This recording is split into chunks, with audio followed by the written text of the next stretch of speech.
I will say the business has allowed me to, this is going to sound like an oxymoron, because you just said as a business owner, we're wearing many hats, we're in all aspects of the business, but it's allowed me and taught me to take care of myself, self-care. Follow the Leader features dynamic women entrepreneurs in their journeys to becoming a success in business. This podcast is an inspirational space for entrepreneurs, future entrepreneurs, and thought leaders as they share their keys to success. I am Chanel Christoph Davis, the CEO and founding partner of the largest woman and minority-owned sales tax advisory practice in the country, Davis and Harmon, LLC.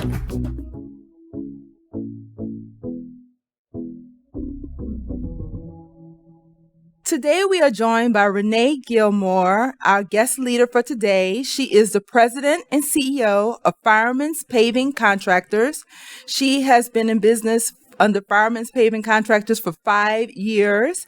She's a 2-time WBE of the Year for Women's Business Council Southwest, and she's been in the construction industry for about 12 years. So you're not new to entrepreneurship. No. This has been a part of your life for a while. You're award winner, as I said before, WBE of the Year, but also in 2019, Luna Hispanic Contractors Association named you the Established Service Firm of the Year, which is huge. So welcome.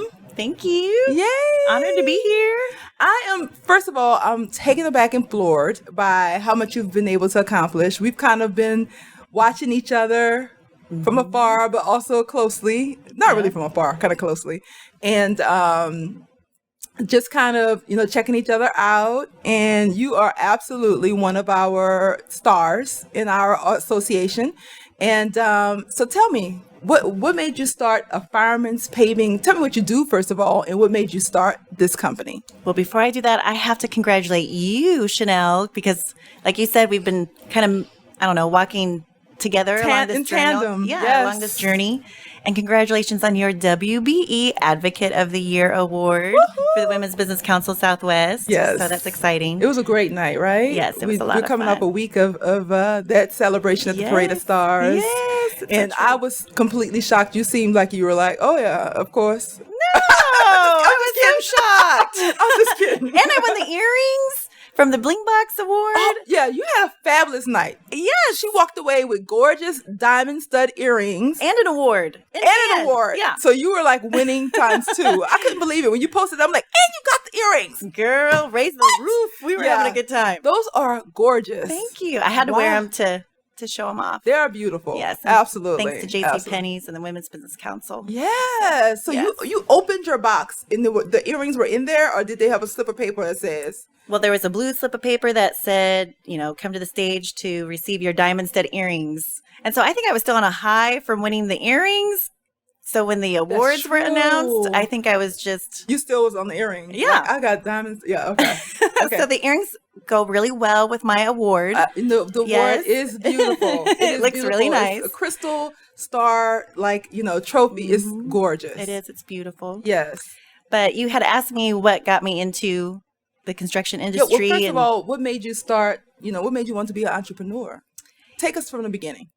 From the beginning. Yeah, what made you want to do this? Because you were in corporate. I was in corporate. I was a computer nerd. Okay. So computer science is my background. Okay. And I was in corporate healthcare insurance for about 12 years. Interesting. Okay.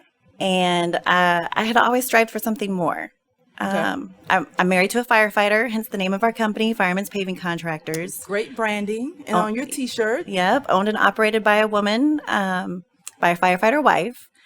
And, but not a lot of firefighters are married to corporate women. So 90% of firefighters are married to teachers or nurses. Interesting. I do not meet that profile. No, that's I would never have thought that. Yeah. I wonder why. Well, I think the schedules are so erratic. So when I worked corporate, working Monday through Friday, and I might work weekends or nighttime if the server went down, firefighters work 24 hours on, 48 hours off. So the wives have to have more of a controlled, flexible schedule. And nurses are perfect because they actually, they're on call, or they can control their schedule a little bit more. Yeah. And teachers, they have the summers off, holidays off. Interesting. Uh-huh. I never thought about that. Okay. So but you decided. So I kind of had a fork in the road in my corporate career. I was an executive at 28, 30 years old. And a lot of my peers were older, and either their kids were grown or they were younger and they were single and no kids. So I could kind of see the writing on the wall where we had to make a change. You have to make a shift. So I left corporate and started doing some things on the side. But I'll tell you, so my last day in corporate was April 1st, April Fool's Day. I'm a little bit of a jokester. You did not plan that, though. Yes, I did. Oh, that's hilarious. So I resigned on April Fool's Day. My last day in corporate America was April 15th, tax day. And 6 months later, I found out I was pregnant. Wow. So my husband and I were married for about 9-10 years before we had our son. Okay, so you were already married, but just didn't have any kids. Didn't have any kids. Okay.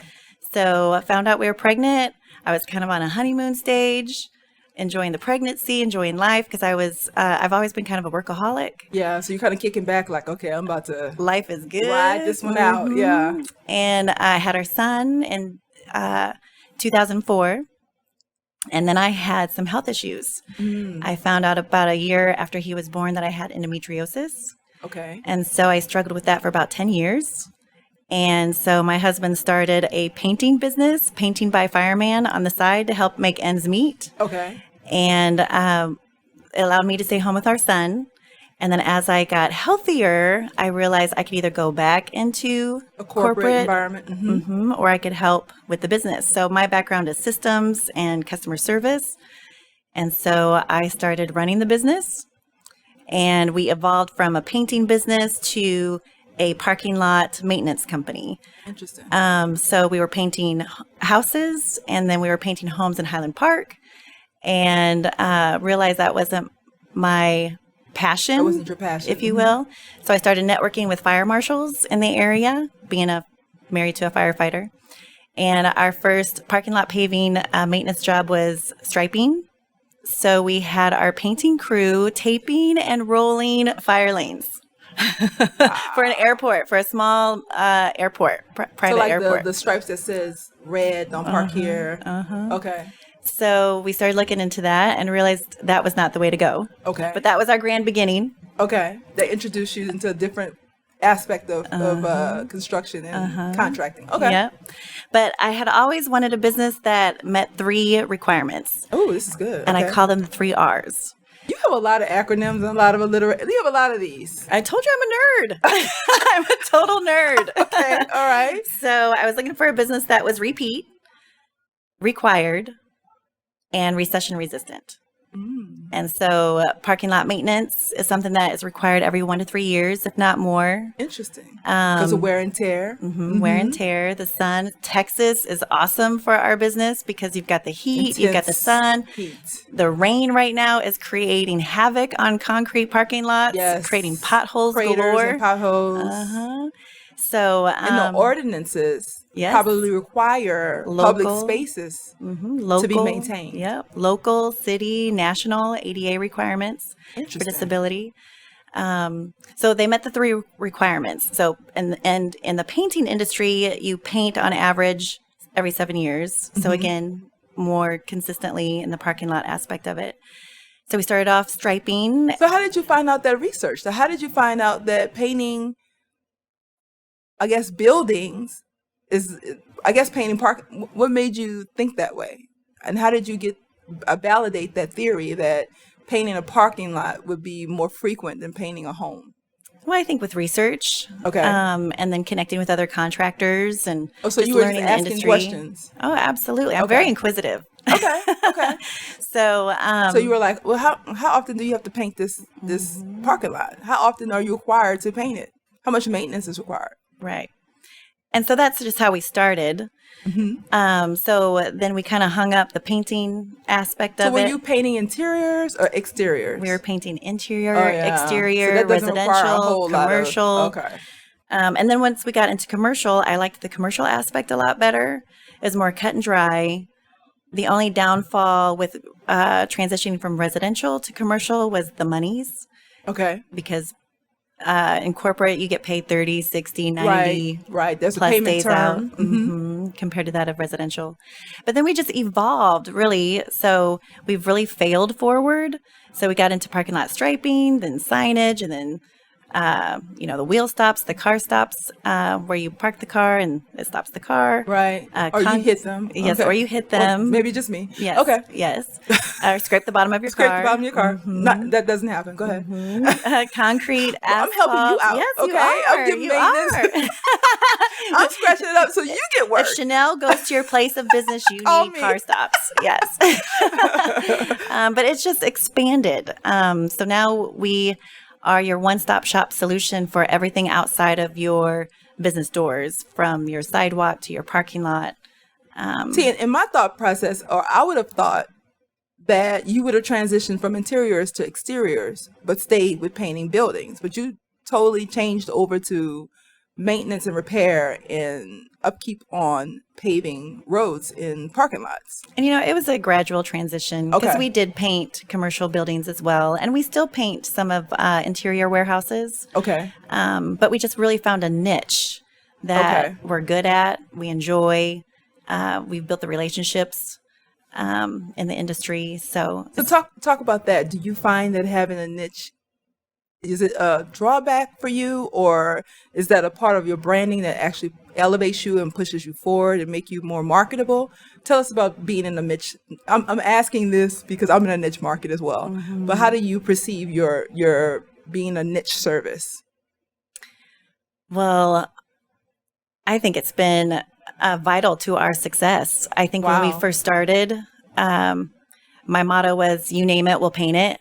And that got me into a lot of trouble, into a lot of stuff we didn't want to do. And so now, with being the paving and parking lot maintenance specialist, we have professionals that have come in that have years of experience and service and relationships. And because so much of what we do is repeat, 80% of our customers, we have a 80% retention rate. You have to have that skill set to maintain and support and build upon that reputation year after year and create that value for the customer. So you found that having a dedicated lane has actually been a strong suit for you. It has. And getting rid of the mindset of you name it, we paint it has really served your organization and propelled it forward. Absolutely. And I really want to spend some time there because I think, we're talking to entrepreneurs and potential entrepreneurs. Oftentimes when people approach me and ask for advice, they are in the process of trying to flesh out what their product or service is going to be. And I ask them, qualifying questions, and they say what you just said. Oh, I can do anything for anybody. And I'm like, no, you want to tighten that up. You need to figure out exactly who your customer is and what makes you different and what's your differentiation, like what makes you unique, because otherwise people don't know what to do with you. And you think it's going to make the phone ring off the hook, but it's going to make people really gloss over you. Yeah, because they don't know what to do with you. They're like, well, I don't know if she does this. I'm not really clear. It's not specific enough. And it actually causes you more angst for the customer, as well as for the people internally who's trying to figure out what are we supposed to be doing here? What's our mission? But I think it comes with time and experience.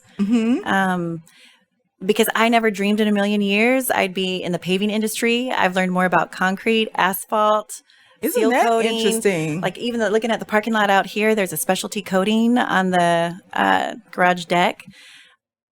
Driving down the highway, I can see where they've grinded and the epoxy coatings. So I've learned more about this industry than I ever thought I would. Wow. But I feel like that's just kind of how we were led to serve and support. And we found a need. Yes. You find a need and you fill it. Yes. So I think especially for new business owners, it will evolve. Your business is going to look totally different in 5 years from now than the time that you started. So you kind of have to go with that flow and be open to where the market kind of takes you. And then when you find that niche, you just learn everything that you can about it and surround yourself. And surround yourself by people that are smarter than you.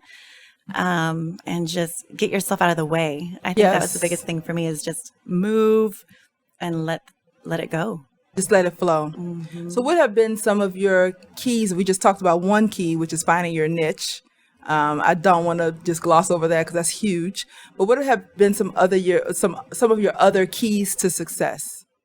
as an entrepreneur? Because I'm saying in 5 years, you've accomplished so much, which is very rare. We talked about a little bit that you're still very much in the heart of your business. Like at this point, you're kind of in a hustle mode. Oh, yeah. So you don't have the luxury to do a lot of extraneous things to promote your business. You kind of have to let your business lift itself and move itself forward by all the hard work that you're doing. But what has been some of the keys to success for you that you found? Well, in 2016. Well, I know alliterations and having letters on things that helps. Yes. Because you got a lot of those. Yes. But other than that, okay. I really think our certifications have been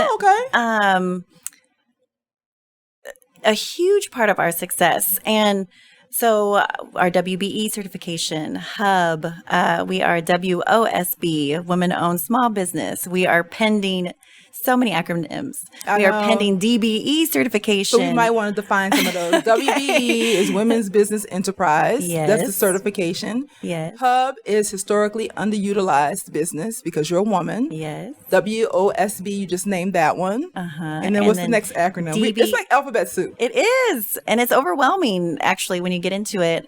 Disadvantaged Business Entity. That's DBE. Is DBE. And each certification serves a different purpose. Yes. So, for example, the Hub certification has helped us working with independent school districts, universities, state, local. Yeah. And then the WBE has been helpful in working with corporations, meeting their sustainability goals.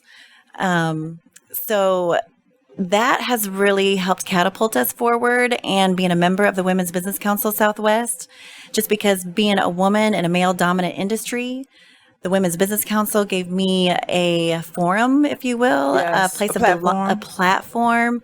I'm in business for myself, but I'm not by myself. Yes. And I've learned so much from women like you and other women that have been in business for themselves for years. Like one of my mentors is Glenda Pinkston. She owned a fire sprinkler company for years. And I want to grow up and be like her. I think they owned it for, I don't know, like 30 years. And she sold it. Then they sold their business. And she's become one of my dear friends and mentors. And I've just learned so much from her and their experience. So, and how do you find mentors? How do you find great mentors? Because she sounds amazing.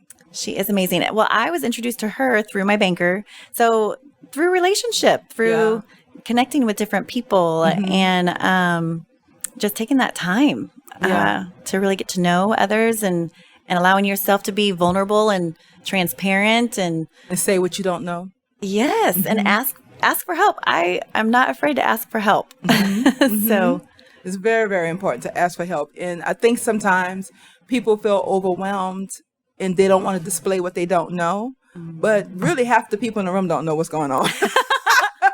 I mean, nobody knows. We're all trying to figure it out. Some people are a little bit further along in the journey.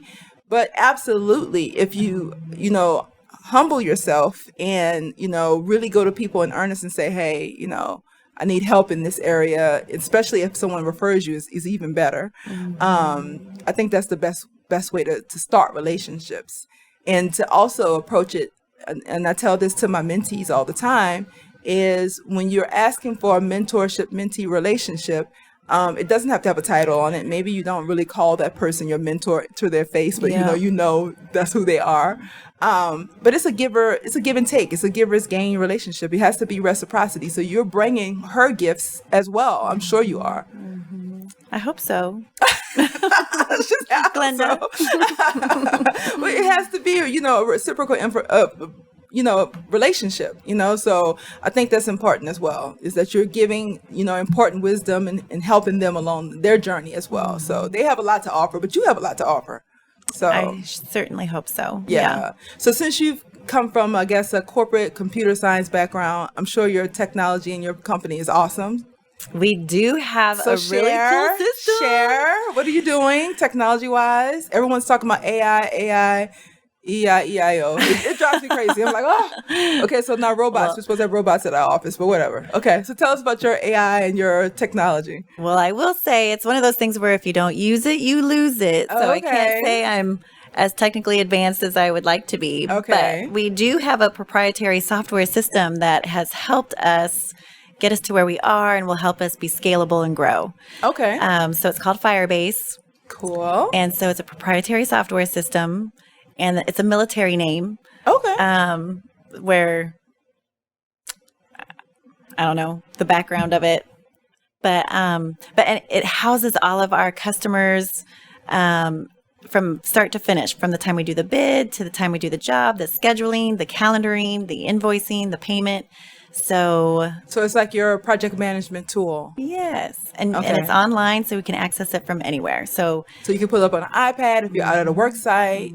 That's really dope. yes, So does it have all your contracts, bids, and all that housed in one place too? it does. That's advanced. And it does help That's us. impressive. It helps us to respond quickly to our customers. So that is one of the things that differentiates us from our customers. So unless it's, of course, a big project, a new development project, we can typically go out, measure the parking lot, repairs and whatnot, and turn around the estimate in 24, 48 hours. Oh yeah, that's that very helps. unique. Yes. Okay. So that's Yeah, so that, I mean, I can imagine I could think of so many aspects of how that is a good use of your time of developing something like that.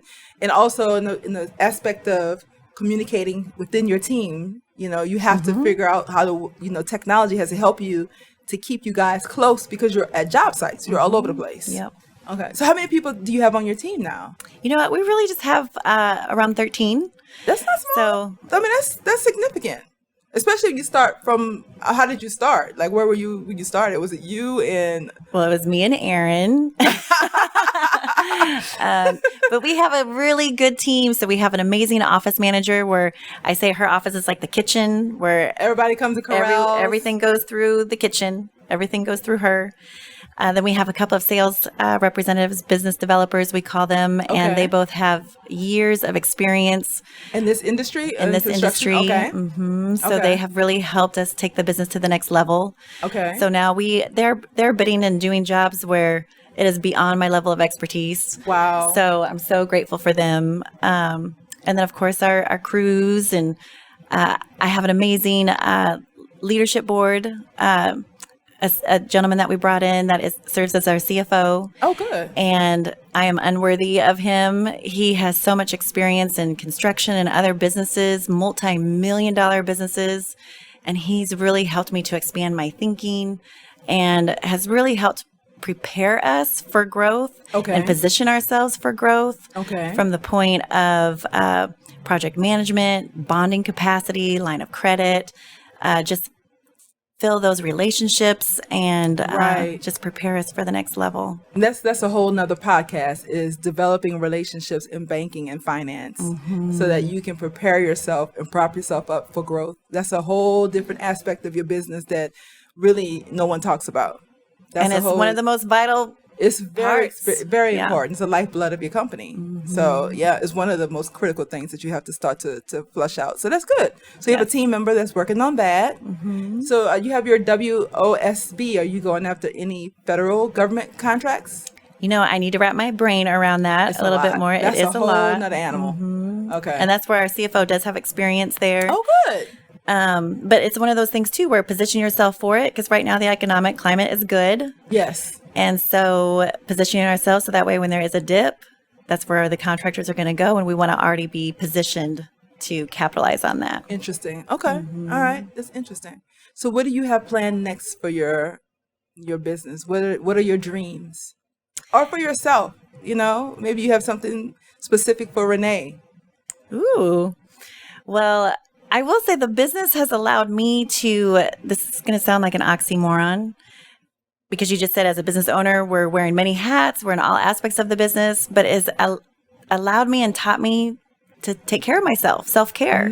So it's kind of like as a mom, and even on the planes, they tell you, if you're going to crash. Mask on first on yourself. Before you can help somebody else. It's kind of like being a mom, you have to take care of yourself before you can take care of your kids. And I'm sure that they created that announcement specifically for women. Yeah. Because we were probably trying to save everybody else on the plane first. So that's very important. So what are you doing now? Well, so early on in developing the culture of our company, and my CFO, like I was telling you, and I had another mentor, Dina Dwyer Owens. who at the time was the CEO and president of Neighborly, the Dwyer Group. Okay. Anyway, they had given me advice of take care of yourself, work out, get a housekeeper. Yeah, see, you just rolled your eyes. No, ooh, that's some great advice. It was. And I didn't understand it for the longest time. One, I was like, when am I going to have time to work out? Because I'm like, yes. Yes, it's so true. It's very important. You cannot afford not to do those things. Yes. But those things were, for whatever reason, hard for me to let go of. I might be a little bit of a control freak. Okay. But once I started working out, taking care of myself, getting massages, doing things for myself, reading, taking time, literally scheduling time in my calendar just to breathe, read. Yes. That's good stuff. And hire a housekeeper. So that way, when I am with my family, I'm present with my family. When I am with my team, I'm present with my team. Those things I think really helped catapult me to where we are today. And now it has allowed me, one of my dreams was, you asked me what I wanted to do personally. So one of the things that we love to do is travel. And so one of my dreams was to travel once a quarter. Okay. And it doesn't have to be anything major. It could be just an extended weekend. But that's something we've been able to accomplish over the last several years. Nice. Another dream of mine was to take a break from Christmas Eve to New Year's Day in the business. So we have been able to do that. Granted, there are some projects that have to be done during that time, but we're not doing any new development during that time. Okay. From a business perspective, well, before I even go back to the business, personally, 2020 is my 25th wedding anniversary and my son's 16th birthday. Nice. So it'll be a fun year. Huge landmarks. Yeah. Awesome. 2 huge milestones. 25 years. Congratulations. Yes. That's a huge I got married when I was 12. You were 12 years old? And your family let you leave? You can do that in Nebraska. Nebraska allows that? No. I'm like, wow, Just kidding. No. That's also, what do you have planned? Do you want to share? Or you have y'all planned? Just tell me if you planned something. Well, we have plans. Good. Yes. That's awesome. That's part of self-care too. Yes, it is. So self-care has been huge. So you're preparing, you have a son. I do. You're preparing for him to fly the coop and start his life. He's only 15. He's about to be 16 down. is what you said. Yes. So how does that feel? Oh, we're having so much fun. Good. He's a lot of fun. Is he involved at all in the business? Is he expressing an interest? Put it that way. I would say no. He's not interested. Okay. He does help his daddy out in the field doing some jobs. So your husband's involved? Oh, yes. Okay. So my husband's more the technician doing some of the work himself. Didn't know. Okay, so you have an almost built-in workforce of firemen, a retired firemen. Is it working He's not like retired. that? No, I'm just saying, not him, but other. Is it working like that? Or are you getting It's not. I would have thought not. I wish. I would have thought we had more firefighters working in the business. I assumed if I pull up on one of your crews, I would be like, okay, well. It's just Aaron. Just Aaron. That's funny. And then a whole bunch of skilled worker bees out there that have worked in the business for years. Wow. But yeah, firefighters don't want to work that hard off duty. Are you serious? Okay. It's hard work. Yeah. So how does the weather affect what you do? Because we are having a monsoon right now in Dallas. How does that work? Well, it definitely does slow us down. Okay. Right now, we're doing a lot of estimating. So I know the business developers are working behind the computers. Scenes. Okay. There's a lot of prep work that goes into these jobs. But we did just finish a huge interior warehouse. Oh, wow. So whether rain or shine, we can do that type of work. Okay. So that's good. And really, after this rain settles down, our phones are going to blow up just because of potholes. Everything's going to be up. Dang, I didn't even think about it that way, but that was very smart, So Renee. now it is the rest before the storm comes. Wow. Good for It's the you. quiet before the storm. Good for you for picking a niche like that. That's awesome. That's awesome. So I think you've kind of given us a little bit of a clue about this, but I'm going to ask again. What does Renee do for fun that's just for Renee, for no one else? Well, I would say working out. Okay. It's something I do for myself. And what do? You run or? You know what? I have been going to Orange Theory. I keep hearing about Orange Theory. I love it. Do you really? I do. Okay. Because I just sign up on an app, show up, sign up, show up, do it. Okay. Leave. they kick my butt. Okay. Because I wouldn't work out that hard myself. Okay. And I've seen a transformation in my body. And so it's intense for a short period of time. It is. Okay. Yeah. You're like the second or third person to tell me about Orange Theory being one of their little tips. I do. I love it. Okay. Cool. And then something funny that you'll get a kick out of is I love to play pickleball. What is pickleball? So pickleball. Is that Nebraska too? No, but it's everywhere. It's probably more of a 55 and over sport. I want to say. Stop it. And I'm not there yet. Stop it, I say. But it is something you can do with your entire family. So my son. Okay. So it's a cross between tennis, ping pong, and badminton. Okay. So you can fit 4 pickleballs in 1 tennis court. Okay. And so it's something I can do with my husband. My husband's very athletic. Okay. Hence he's a firefighter. So you have to do it on the tennis court. You could, I mean, we've done it in our driveway, but yeah, just a small little tennis court. Okay. I can play with my husband. I can play with my son. My son's 15, but he's 6'4", 280 pounds. Okay. I would get hurt playing anything else with him. Right. So you could actually compete. Yes, because I might be a little competitive also. It sounds like. Okay, go ahead. But we've had family reunions where we're playing with our 6-year-old cousins to my 90-year-old grandma. We could all play together. Wow. So okay, I'm going to have to look that up. Pickleball. I've never heard of that. Okay, interesting. All right. It's fun. So what else would you like to share with our audience? You are our guest leader. You're the woman of the hour. What would you like to share with those people who are watching you and like in awe of all that you have accomplished in 5 years? You want to give them any words of wisdom? Well, I would say if I can do it, you can do it. I am nobody special. I am average intelligence. Just work hard. One of my favorite quotes is the secret to success is not the will to win, because everybody has that, but is the will to prepare to win. And so I just think if it's something that you want, just do today what others won't, so tomorrow you can do what others can't. And it's a lot of blood, sweat, and tears, but if you have that dream and that will and that desire, just do it. You can make it happen. Well, thank you, Renee. And how can everyone find you? How would they find your business if they want to learn more about you? Well, they can find us on www.firemanspaving.com. And on LinkedIn? And on LinkedIn, we're out there too, Firemans Paving Contractors. All right. So, well, thank you, Renee. This was awesome. And I'm sure the audience absolutely wrote down several things that you said.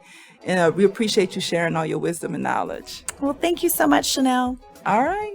You can find all of our past episodes on iTunes, Spotify, and Google, or any of your other favorite podcast platforms. Be sure to subscribe to the show, rate, and leave us a review. Let us know how we're doing. Thank you for listening.